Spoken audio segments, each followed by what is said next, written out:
Merci. Alors on va évoquer les implications humanitaires régionales aussi. Je pense aux réfugiés qui ont été évoqués déjà plusieurs fois.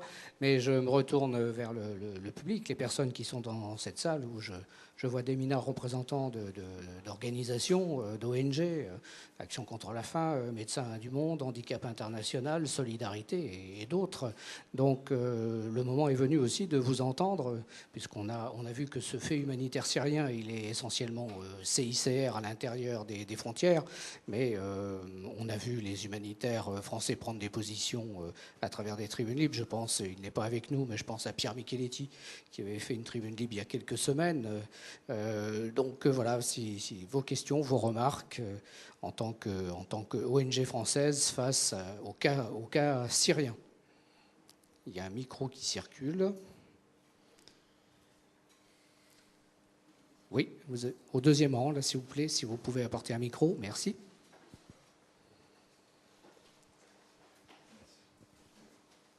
Oui, Amin Bekdouche, directeur des opérations et des programmes internationaux pour le Secours Islamique France. Donc on est en Irak, je me rassure, c'était juste par politesse. Donc en Irak, on est aussi en Irak du coup, pour ça je reviens. On est en Syrie, on est rentré en Syrie sur un mandat des réfugiés irakiens. Donc on y est depuis presque 3 ans maintenant. Alors, je confirme globalement tout ce qui a été dit en termes opérationnels. Je reste sur le terrain opérationnel. Et il est évident que depuis la crise interne des violences, il nous est quasiment impossible d'intervenir, opérationnellement parlant. Il n'en demeure pas moins qu'on reste présent sur le terrain, pour 2 raisons. La première, c'est qu'on trouvait dommage de quitter le pays en laissant la situation comme elle est, en se disant que peut-être on pourra réintervenir à n'importe quel moment, et à ce moment-là, on ne pourra plus y retourner. Donc ça a été une logique aussi de rester présent sur le terrain, première chose.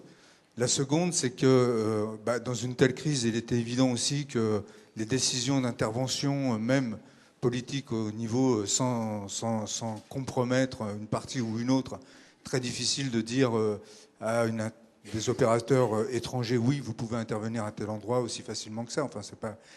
Le SARC, comme vous le disiez, effectivement, avec lequel on travaille de toute manière, de manière incontournable, depuis qu'on est sur le terrain, avec des grandes difficultés de pouvoir nous orienter en termes opérationnels. Il n'empêche qu'il y a aujourd'hui des vraies ouvertures pour tenter, dès qu'il y aura une décision politique, d'intervenir sur des zones. Et en l'occurrence, là, on serait sur des zones périphériques de Damas. Donc alors, quand on parle d'humanitaire, juste, je voudrais faire une toute petite parenthèse. D'abord, la question de l'humanitaire, comme il a été dit, n'est pas propre à la zone dans laquelle on se trouve. Je veux dire, les humanitaires sont de toute façon pris systématiquement pour soit des services de renseignement, soit ceci, soit cela. Donc dans toutes les guerres, hein, j'ai été au Kosovo, j'étais au Libéria sur la question des enfants. Donc la question de l'humanitaire intervenant dans les crises de violence interne, forcément, ça inclut des dimensions qui dépassent les humanitaires eux-mêmes d'un point de vue d'ordre politique. Donc ça, c'est une première chose. La seconde, je voudrais alors juste... la solidarité interne qui évolue au sein de la Syrie, c'est une chose, mais j'assimile pas ça à l'action humanitaire. Voilà. Ça veut dire que c'est effectivement un acte de solidarité très fort, mais je ne l'assimile pas à ce que les humanitaires doivent pouvoir produire sur un tel terrain. Voilà. C'est juste une parenthèse. Puis, troisième point, c'est que nous, on se trouvera donc sur 2 terrains. Un terrain qui sera celui... D'ailleurs, on a fait des interventions d'ailleurs pour marquer notre indépendance par rapport au régime, que notre présence ne soit pas systématisée comme un soutien même non dit. Donc on a fait des interventions pour les réfugiés syriens au Liban, voilà. Donc sur la zone de la frontière, récemment. Donc pour près de 20 à 25 000 personnes. Donc voilà, juste une parenthèse pour vous dire qu'on est quand même présent sur le terrain. Merci. Une autre intervention? Si je peux Oui, allez-y, répondez pendant ce temps-là. un commentaire. Effectivement, il y a beaucoup d'organisations humanitaires présentes en Syrie, la plupart en relation avec les réfugiés irakiens. Le problème aujourd'hui étant que ces mêmes organisations n'ont pas été autorisées jusqu'à présent, et on espère qu'avec la pression qui est mise par Kofi Annan, ça va changer, mais elles n'ont pas été autorisées à travailler dans le cadre de la crise qui a été déclenchée depuis mars l'année dernière. Maintenant, on sait qu'il y a des organisations qui pourraient recevoir un feu vert de la part du gouvernement et qui pourraient donc se déployer dans certaines régions avec certaines activités.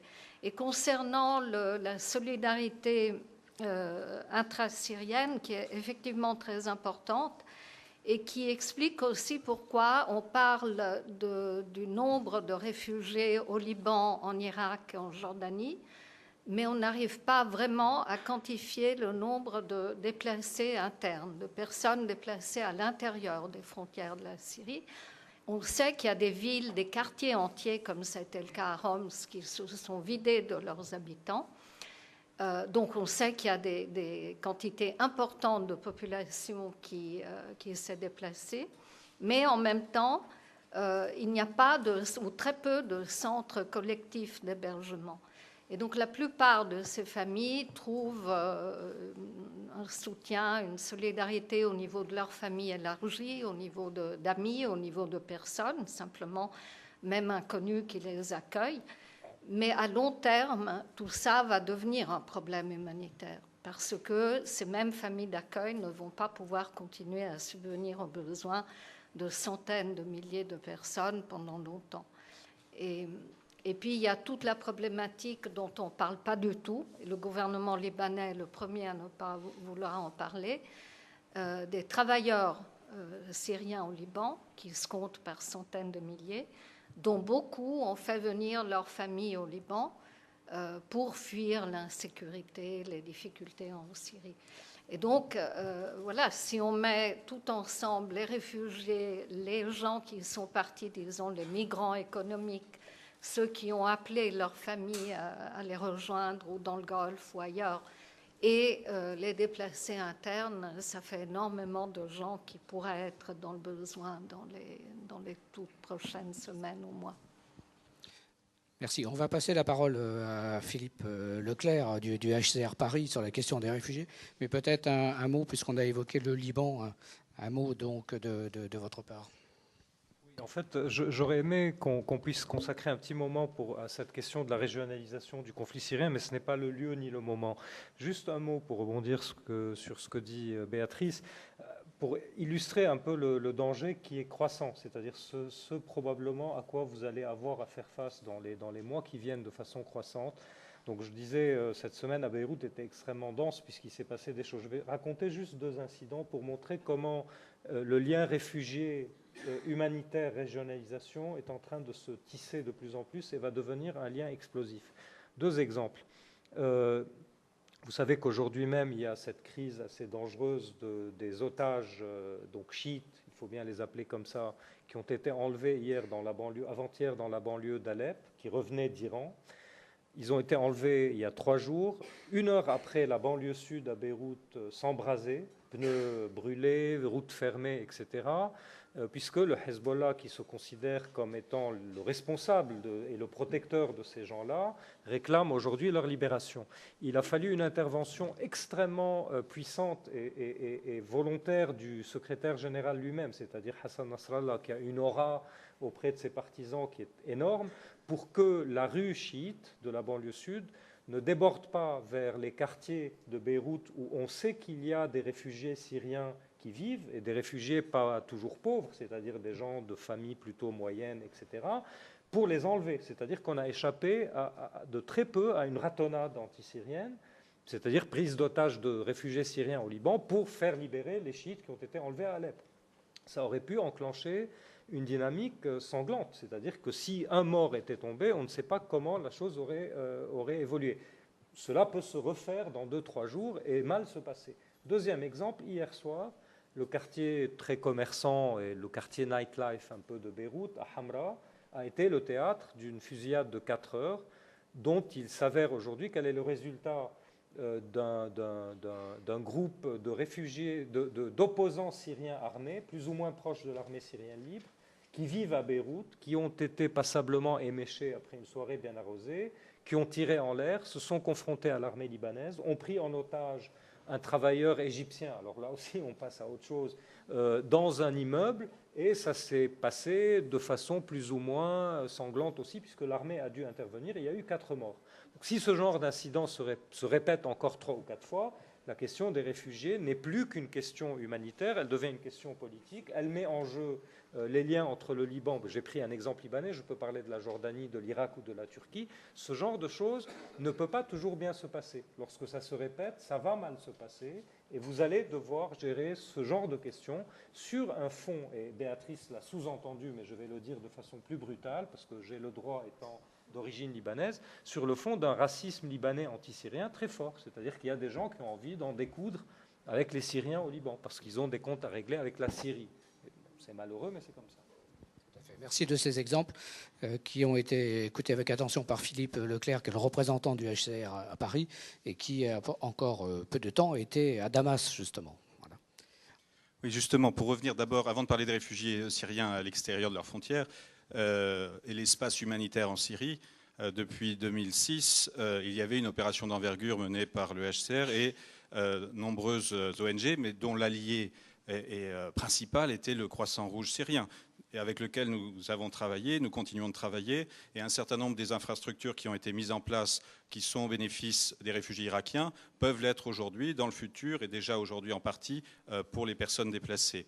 Et le docteur Al-Attar, qui est le président du Croissant Rouge syrien, est une personnalité indépendante qui peut mettre en œuvre ses moyens.